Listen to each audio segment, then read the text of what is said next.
نبينا ومولانا محمد نورك الأنور وسراجك المنير وعلى آله وأصحابه أجمعين صلوا عليه صلاة وسلاما عليك يا رسول الله صلى الله تعالى عليه وسلم. اے اشرف زمانہ زمانہ مدد نما، اے اشرف زمانہ زمانے مدد نما، درہائے بستراز کلید کرم کشا، درہائے بستراز کلید کرم کشا، اشرف نہنگ دریا دریا بسی نہ دارد، دشمن ہمیشہ پرغم بار ذکر تو دوست دارد. سبحان اللہ سبحان اللہ. حضرات گرامی، یہ محفل داماد پیغمبر فاتح خیبر حضرت علی کرم اللہ وجہہ الکریم کی ولادت باسعادت اور عطائے رسول حضرت خواجہ معین الدین حسن نجدی رضی اللہ تعالی عنہما کے طرف منسوب کر کے ان کی مناسبت سے یہ محفل منعقد کی گئی ہے. اور مجھے عنوان دیا گیا ہے خواجہ غریب نواز رضی اللہ تعالی عنہ. کم ترین حاضر ہوا ہے، انشاءاللہ کچھ روشنی ڈالے گا، لیکن اس سے قبل میں چاہتا ہوں کہ چند اشعار خواجہ غریب نواز رضی اللہ تعالی عنہ کی بارگاہ میں سماعت فرمائیں. یہ کلام ہے حضور محدث اعظم ہند چودھری رضی اللہ عنہ. کرو غریب نوازی میرے غریب نواز، کرو غریب نوازی میرے غریب نواز، تمہارے در کی کرامت یہ بارہا دیکھی، تمہارے در کی کرامت یہ بارہا دیکھی. غریب آئے اور ہو گئے غریب نواز، غریب آئے اور ہو گئے غریب نواز. لگا کے آس بڑی دور سے میں آیا ہوں، لگا کے آس بڑی دور سے میں آیا ہوں. مسافروں پہ کرم کیجئے غریب نواز، مسافروں پہ کرم کیجئے غریب نواز. تمہاری ذات سے میرا بڑا تعلق ہے، تمہاری ذات سے میرا بڑا تعلق ہے کہ میں غریب پڑا تم بڑے غریب نواز، میں غریب پڑا تم بڑے غریب نواز. نہ مجھ سا کوئی گدا ہے نہ تم سا کوئی کریم، نہ مجھ سا کوئی گدا ہے نہ تم سا کوئی کریم. نہ در سے اٹھوں گا کچھ لیے غریب نواز، نہ در سے اٹھوں گا کچھ لیے غریب نواز. حضور اشرف سیمنا کے نام کا صدقہ، حضور اشرف سیمنا کے نام کا صدقہ ہماری جھولی کو بھر دیجئے غریب نواز، ہماری جھولی کو بھر دیجئے غریب نواز. زمانے بھر سے مجھے کر دیا غریب سید، زمانے بھر سے مجھے غریب کر دیا سید. میں صدقے جاؤں تیرے جوڑ کے غریب نواز، میں صدقے جاؤں تیرے جوڑ کے غریب نواز. حضرات گرامی، کچھ عرض معروف سے قبل ایک مرتبہ اور درود شریف نذرانے مقصد پیش کریں. پڑھے بابا سیدنا مولانا محمد وعلیہ وسلم. نورك الأنور وسراجك المنير وعلى آله وأصحابه أجمعين صلوا عليه صلاة وسلاما عليك يا رسول الله صلى الله عليه وسلم. حضرات گرامی، خطبہ مسنونہ کے بعد کمتری نے جس آیت کریمہ کی تلاوت کرنے کا شرف عظیم حاصل کیا. اللہ رب السماوات والارض قرآن مجید میں ارشاد فرماتا ہے: الا ان اولیاء اللہ لا خوف علیہم ولا هم يحزنون. اے لوگوں خبردار، الرٹ ہو جاؤ. الا ان اولیاء اللہ لا خوف علیہم ولا هم يحزنون.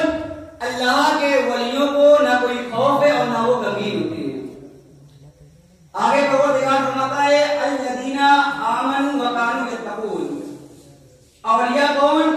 وہ لوگ جو ایمان لائے اور تقوی کو اختیار کیا، جو ایمان لائے اور تقوی کو اختیار کیا. لہم البشریٰ فی الحیات الدنیا وفی الآخرہ. ان کے لیے بشارتیں ہیں، خوشخبریاں ہیں دنیاوی زندگی میں اور آخرت میں. لا تبدیل لکلمات اللہ ذالک هو الفوز العظیم، یہ اللہ کے کلمات تبدیل ہونے والے نہیں ہیں، یہ بہت بڑی کامیابی ہے۔ مسلمانوں، علماء کرام کی خاص توجہ، سوال یہ پیدا ہوتا ہے، پروردگار عالم نے فرمایا الا ان اولیاء اللہ لا خوف علیہم ولا هم يحزنون۔ الا ان یہ عربی کے لفظ ہے جو استعمال ہوتے ہیں تاکید کے لیے، لیکن سوال یہ پیدا ہوتا ہے اگر پروردگار عالم ان دونوں لفظوں کو یہاں استعمال نہ فرماتا، صرف اللہ تبارک و تعالی فرماتا اولیاء اللہ لا خوف علیہم ولا هم يحزنون، اللہ کے ولیوں کو نہ کوئی خوف ہے نہ غمگین ہوتے ہیں، تو بات بن جاتی ہے۔ لیکن کیا وجہ پڑی کہ پروردگار عالم نے الا اور ان استعمال فرمایا؟ اس لیے کہ آپ قرآن کریم کی تلاوت کیجیے، حدیث مبارکہ کا مطالعہ کیجیے، تو آپ کو معلوم ہوگا کہ پروردگار عالم نے ہر جگہ ان الفاظ کو استعمال نہیں فرمایا ہے، اور حدیث مبارکہ میں اللہ کے نبی صلی اللہ علیہ وسلم نے ہر جگہ ان الفاظ کو استعمال نہیں فرمایا ہے۔ آپ قرآن مجید کا مطالعہ کیجیے، کچھ جو مین پوائنٹ، جو بہت اہم چیز ہے، پروردگار عالم نے ان جگہ پر، ان مقامات پر ان الفاظ کو استعمال فرمایا ہے، اور ان کے ساتھ ساتھ جو ہے حسیہ بھی استعمال فرمایا ہے۔ وہیں پروردگار عالم ان لفظوں کو استعمال فرمایا ہے جہاں کوئی محبوب چیز، کوئی معزز چیز، کوئی مین پوائنٹ ہے، وہیں پروردگار عالم نے صرف ایک استعمال فرمایا ہے۔ آپ قرآن مجید کی تلاوت کیجیے، دیکھیے آپ کو یہ الفاظ ہر جگہ نہیں ملیں گے، لیکن آخر وجہ کیا پڑی؟ آپ قرآن مجید کو دیکھیے کہ پروردگار عالم نے فرمایا لقد من اللہ علی المؤمنین اذ بعث فیہم رسولا۔ لقد یہ بھی تاکید چل جاتا ہے، قد لام یہ تاکید چل جاتا ہے، یقیناً پروردگار عالم نے فرمایا اے لوگوں، اللہ تبارک و تعالی نے مومنوں پر احسان فرمایا کہ اس نے عظیم الشان رسول بھیجا۔ دیکھیے لقد جاءکم رسول وما ارسلناک الا رحمۃ للعالمین، یہاں پروردگار عالم نے جملہ حسیہ استعمال فرمایا۔ لیکن ایک سوال یہ پیدا ہوتا ہے، کیوں فرمایا؟ اس لیے کہ لوگوں کو بتانا تھا کہ اے لوگوں جان لو کہ اولیاء کرام کی ذات کوئی عام ذات نہیں ہے، اسی وجہ سے پروردگار عالم نے پہلے فرمایا الرٹ ہو جاؤ، خبردار، اولیاء کرام وہ ہیں جنہیں اللہ تبارک و تعالیٰ کے جو مقرب بندے ہیں، انہیں کسی چیز کا خوف نہیں اور نہ وہ غمگین ہوتے ہیں۔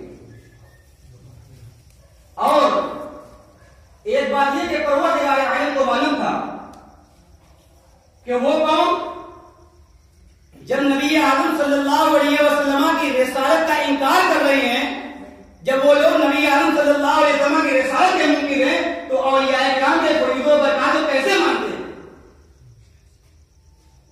پروردگار عالم کو معلوم تھا کہ ایک زمانہ آئے گا کہ لوگ اولیاء کرام کے فریض و برکات کا مذاق بنائیں گے، اس کو کہیں گے یہ صحیح نہیں ہے، یہ باطل ہے، یہ غیر حق ہے۔ اسی وجہ سے پروردگار عالم نے فرمایا الا ان اولیاء اللہ لا خوف علیہم ولا هم يحزنون، اے لوگوں خبردار، یہ کوئی عام ذات نہیں، زبان کھولنا ہے تو پہلے سمجھ لے کون لوگ ہیں۔ اس وجہ سے پروردگار عالم نے یہاں استعمال فرمایا اولیاء کرام کی ذات کیا ہے۔ قرآن فرما رہا ہے نہ زندگی نہ انہیں کوئی خوف ہے نہ غم ہے، نہ دنیا میں خوف ہے نہ کل قیامت کے دن انہیں کوئی خوف ہوگا۔ کل قیامت کے دن نفسی نفسی اذهبوا الى غیری کی صدائیں ہوں گی، ہر جانب سے صرف ایک صدا رہے گی اذهبوا الى غیری، نفسی نفسی اذهبوا الى غیری، کوئی کسی کا پرسانے حال نہیں ہوگا۔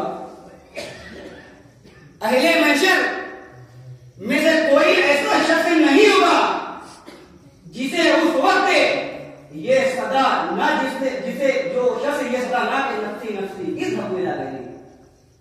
مسلمانوں جو عام لوگ ہیں وہ تو کہیں گے ہی، ساتھ ساتھ انبیاء کرام علیہ الصلوۃ والسلام بھی کہیں گے، اس لیے کہ جو عام لوگ ہیں انہیں اپنے اعمال کی فکر ہوگی، میں نے دنیا میں کیا کیا، آج سب کا حساب دینا ہے۔ اس بنا پر خوف کریں گے، ڈر رہے ہوں گے، غمگین ہوں گے، اور انبیاء کرام علیہ الصلوۃ والسلام کو اپنی نہیں بلکہ اپنی قوم کی فکر ہوگی، کہیں میری قوم پکڑی نہ جائے، اس بنا پر وہ خوف کریں گے اور غمگین ہوں گے۔ لیکن مسلمانوں، کل قیامت کے دن تمام لوگوں کے سامنے ایک ایسی جماعت بھی ہوگی اس خاکدانے کی گیتی کے اوپر، اس آسمان کے نیچے، جسے پروردگار عالم نے نہ کوئی خوف عطا فرمایا ہے، جسے پروردگار عالم کے علاوہ نہ کسی کا خوف ہوگا اور نہ وہ غمگین ہوں گے۔ کل قیامت کے دن بھی وہ کسی خوف میں ملوث نہیں رہیں گے اور نہ انہیں کسی چیز کا غم رہے گا۔ وہ کون لوگ ہیں؟ وہ ہیں اولیاء کرام کی ذات۔ جس وقت کوئی سایہ نہیں ہوگا، عرش الہی کا سایہ ہوگا، ان کے نیچے اولیاء کرام کی جماعت جلوہ افروز رہیں گے، وہاں پر رونق افروز رہیں گے وہ لوگ، ان کے علاوہ تمام لوگ باہر رہیں گے۔ ابو داؤد شریف کی حدیث ہے ان عمر بن الخطاب رضی اللہ تعالی عنہ قال النبي صلی اللہ علیہ وسلم ان من عباد الله لأناسا ما هم بأنبياء ولا شهداء يغبطهم الأنبياء والشهداء بمكانهم من الله قالوا يا رسول الله تخبرنا من هم قال هم قوم تحابوا بروح الله على غير أرحام بينهم وأموال يتعاطونها فوالله إن وجوههم لنور وإنهم على نور لا يخافون إذا خاف الناس ولا يحزنون إذا حزن الناس وقرأ هذه الآية ألا إن أولياء الله لا خوف عليهم ولا هم يحزنون۔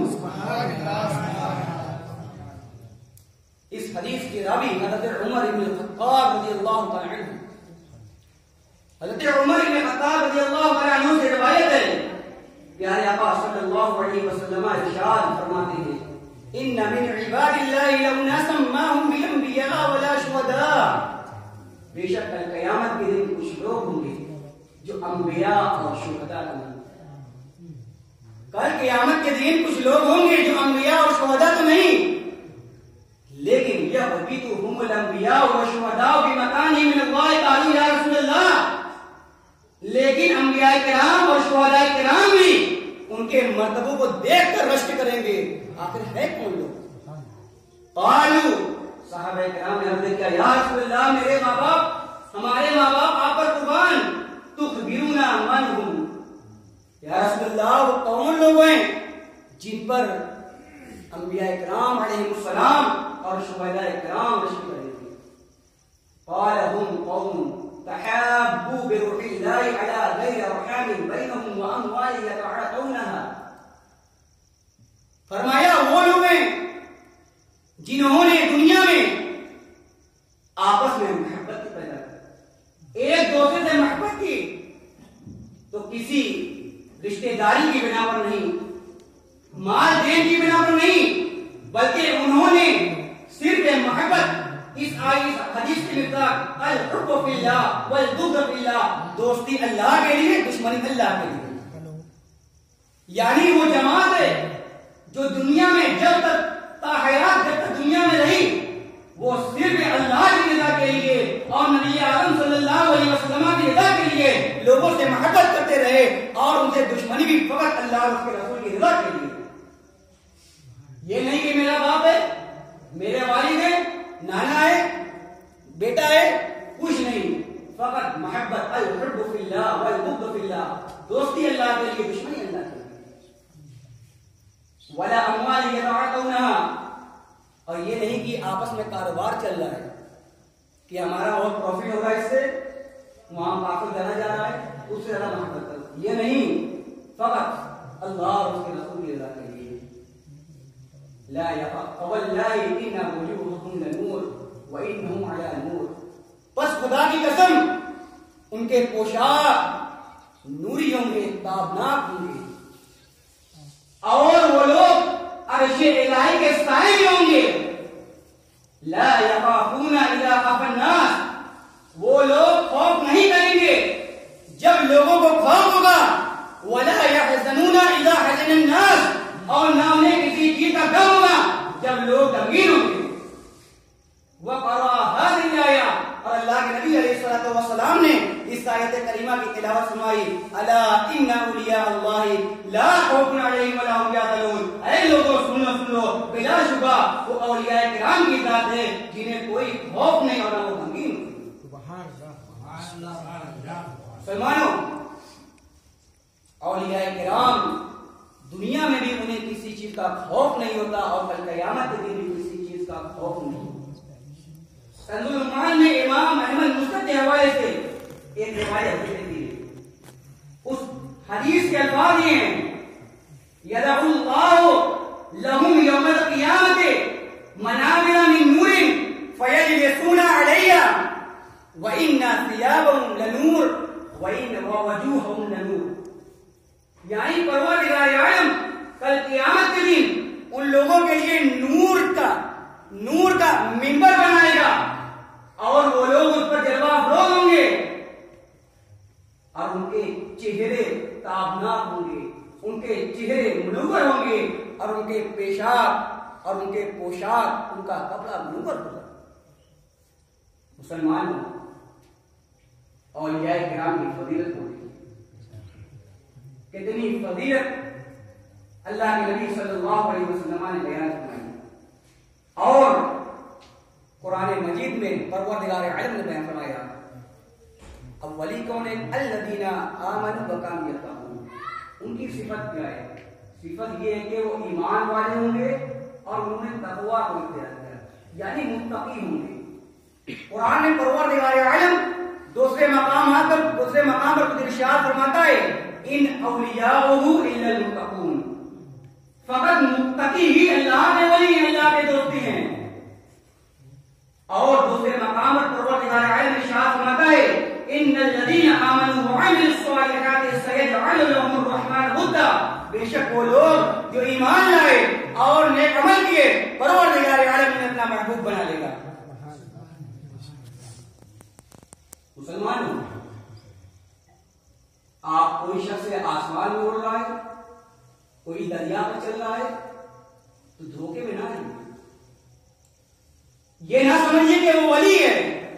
بہت سارے ایسے پیر صاحب ہوتے ہیں کہ جب تک تعویذ دیتے رہیں گے نماز ہو رہی ہو جائے کوئی دقت نہیں ہے، ان سے پوچھا جائے گا ارے آپ کے پیر صاحب پڑھے نہیں، ارے وہ پڑھ لیتے ہیں۔ استنجا کرنا تو استنجا خانے تک جائیں گے اور نماز پڑھنا ہے تو بیٹھے نماز پڑھ لیتے ہیں، ایسے بھی پیر ہیں۔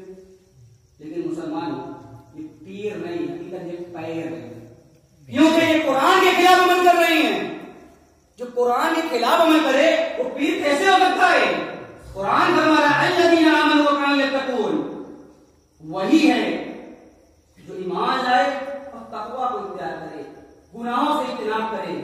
الاستقامت فوق الکرامہ، استقامت کرامت سے بڑھ کر ہے، کرامت کے اوپر ہے۔ سب سے بڑی کرامت یہی ہے کہ انسان اسلام لائے اور اس پر مداومت اختیار کرے، جب تک زندگی رہے تب تک اس پر قائم و دائم رہے۔ سب سے بڑی کرامت یہی ہے، سب سے بڑی کرامت اسلام پر قائم رہنا سب سے بڑی کرامت ہے۔ مسلمانوں، پروردگار عالم نے اس ارض گیتی پر کروڑوں لاکھوں مسلمان لوگوں کو پیدا فرمایا ہے، لیکن ان میں کچھ نفوس قدسیہ ایسی ہیں جن کے دم سے وجود کائنات کی بقا ہے، جن کے دروں پر جانے سے زندگی گزارنے کا سلیقہ معلوم۔ وہ انسان جو افعال جریمہ اور شرعیہ کا مرتکب ہو کر خوش ہوتا ہے اور صفات رذیلہ سے اپنے آپ کو مزین کر لیتا ہے تو خوش ہوتا ہے، وہی انسان جب ان نفوس قدسیہ کی بارگاہ میں جاتا ہے، جب ان کی شعائیں اس کے قلب پر پڑتی ہے تو جو انسان ابھی افعال شرعیہ و جریمہ کا مرتکب ہو کر خوش ہوتا تھا وہ انسان ان چیزوں سے دور نظر آ رہا ہے، وہ انسان اسوہ حسنہ کا پیکر نظر آ رہا ہے، وہ انسان جو لوگوں پر چھوٹوں پر ظلم کرتا تھا، بڑوں سے بدتمیزی سے بات کرتا تھا، لیکن جب ان نفوس قدسیہ کی بارگاہ میں حاضر ہوتا ہے، جب ان کی شعاؤں سے اس کا دل منور ہو جاتا ہے تو وہی انسان جو چھوٹوں پر ظلم کرتا تھا اب وہ اس پر اپنا شفقت کا ہاتھ پھیرتا ہے، جو بڑوں کی تعظیم نہیں بلکہ اسے گالی دیتا تھا، تھپڑ مارتا تھا، لیکن وہی انسان جب دل منور ہو گیا تو وہ انسان اس کی تعظیم کر رہا ہے، اس لیے کہ اللہ کے نبی علیہ الصلوۃ والسلام ارشاد فرماتے ہیں من لم یوقر کبیرنا من لم یرحم صغیرنا ولم یوقر کبیرنا فلیس منا، جو شخص چھوٹوں پر رحم نہ کرے اور بڑوں کی تعظیم نہ کرے وہ ہم میں سے نہیں۔ جب انسان ان نفوس قدسیہ کی بارگاہ میں جاتا ہے تو اسے زندگی گزارنے کا سلیقہ معلوم ہو جاتا ہے۔ وہ انسان جو دن بھر گناہوں میں مبتلا رہتا تھا جب ان کی بارگاہ میں جاتا ہے تو اللہ کے ذکر میں مشغول ہو جاتا ہے۔ انہی نفوس قدسیہ میں سے ایک ذات ولی کامل، غواث بحر معرفت، امام المتکلمین، فخر الکاملین، معطی الفقراء، عطائے ہند، عطائے رسول، ہند الولی، سیدنا معین الدین حسن سجزی رضی اللہ تعالی عنہ کی ذات۔ کون ایسا شخص ہے جو خواجہ غریب نواز رضی اللہ تعالی عنہ کو نہیں جانتا پہچانتا ہے کوئی ایسا شخص ہے؟ مسلمانوں آج ان کا ذکر ہر ایک کی زبان پر جاری ہے، ان کا ذکر، ان کی ذات ذکر کا محتاج نہیں، ان کی ذات محتاج تعارف نہیں کہ ہم کا تعارف کرائیں کہ خواجہ غریب نواز ہے کون۔ خواجہ غریب نواز تو بہت ایک مثال ہے، مرجع خلائق بنے ہوئے ہیں، تمام اپنی حاجت روائی کے لیے، اپنی مشکلات کو حل کرانے کے لیے خواجہ غریب نواز رضی اللہ تعالیٰ عنہ کی بارگاہ میں جاتے ہیں۔ مسلمانوں حضور خواجہ غریب نواز رضی اللہ تعالیٰ عنہ کوئی عام شخصیت کا نام نہیں۔ آج ہم لوگ حضور خواجہ غریب نواز رضی اللہ تعالیٰ عنہ سے محبت کرتے ہیں۔ سوال یہ پیدا ہوتا ہے کہ ایک انسان جب کسی سے محبت کرتا ہے، پیار کرتا ہے، یا تو اس کی صورت کی بنا پر یا تو سیرت کی بنا پر، کیونکہ جب انسان کسی کے حسن کو، اس کی خوبصورتی کو دیکھتا ہے تو وہ انسان کو فدا ہو جاتا ہے، وہ انسان اس بنا پر اس سے محبت کرنے لگتا ہے، اور جب انسان کسی میں خصال حمیدہ کو دیکھتا ہے تو وہ انسان اس اپنی جان قربان کر دیتا ہے، اس سے محبت کرنے لگتا ہے۔ لیکن 809 سال گزر گئے، ہم نے خواجہ غریب نواز رضی اللہ تعالیٰ عنہ کو دیکھا نہیں، لیکن سوال یہ پیدا ہوتا ہے کہ آج ہمارے دل میں کی محبت کہاں سے آئی؟ ہم نے دیکھا نہیں لیکن ان پر جان نچھاور کرنے کے لیے تیار رہے، آخر ہمارے دل میں محبت آئی کہاں سے؟ سوال یہ پیدا ہوتا ہے۔ عن ابی ہریرہ رضی اللہ تعالی عنہ قال النبي صلی اللہ علیہ وسلم اذا احب الله العبد نادى جبريل ان الله يحب فلانا فاحببه فيحبه جبريل فينادي جبريل في اعلى السماء ان الله يحب فلانا فاحبه فيحبه اهل السماء ثم يوضع له القبول في الارض۔ اس حدیث کے راوی حضرت ابو ہریرہ رضی اللہ عنہ، پیارے آقا صلی اللہ علیہ وسلم ارشاد فرماتے ہیں جب پروردگار عالم کسی بندے سے محبت فرماتا ہے تو پروردگار عالم جبرائیل امین کو ندا دیتا ہے، اے جبرائیل ان اللہ یحب فلانا، بے شک پروردگار عالم فلاں بندے سے محبت فرماتا ہے، فاحببو، اے جبرائیل تو سے محبت فرما، اور فرماتا ہے آسمان میں ندا دو، فینادی جبریل فی اہل السماء، حضرت جبرائیل علیہ السلام آسمان میں ندا دیتے ہیں ان اللہ یحب فلانا،